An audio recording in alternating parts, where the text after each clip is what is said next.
thousands of dollars. That would never happen, or at least it won't now. Painting didn't prove to be as much of a moneymaker as I had hoped. I was a great artist, but making a living was hard, and after a while, I lost more money than I had made. My house was bursting at the seams with boxes full of my unsold art. No one wanted to buy them because they said I used too many colors and the landscapes were unrealistic. I could barely stand to look at it. I was a total failure, a fact my wife wouldn't let me forget. Just like my paintings, the bills started piling up too.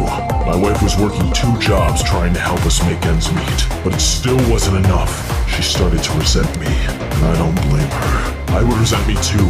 I felt like a freeloader trying to make my impossible dreams come true while she kept us afloat. She demanded that I get a real job that actually brings in money.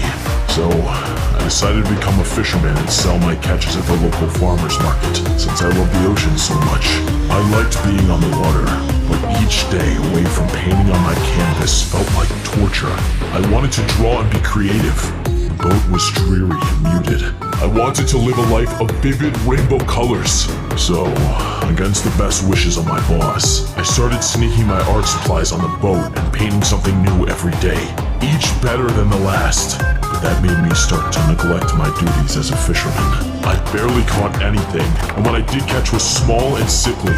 No one would pay good money for it, so I decided to go further down the coast for some bigger catches. I went way far away from the usual fishing spots. Out so far, I almost made it to Oddworld. It was just downstream of the Rainbow Friends play place, and believe it or not, it worked. The fish looked a little strange to me, but they got the job done. It was a bountiful day at sea, just in time for the farmer's market the next day. I was ecstatic. If I could bring in enough money, I'd be able to pay the bills, and my wife might finally forgive me. I was ready to make bank. But it seems that folks were a little put off by the fish's appearance. They say any publicity is good publicity, right? Well, it turns out that's not true. Everyone was grossed out by the strange fish, and I didn't have a single customer. I didn't even sell an anchovy. But hey, at least I had dinner for a while. I, for one, didn't care about how the fish looked. After all, it tasted the same to me. But my wife felt differently.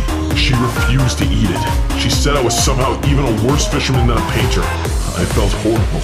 I couldn't provide anything for her, not even one measly meal. After that, things got pretty bad between us. On top of it, I started feeling strange. I was feeling a lot angrier than usual, but I was also feeling a lot stronger. Meanwhile, the fish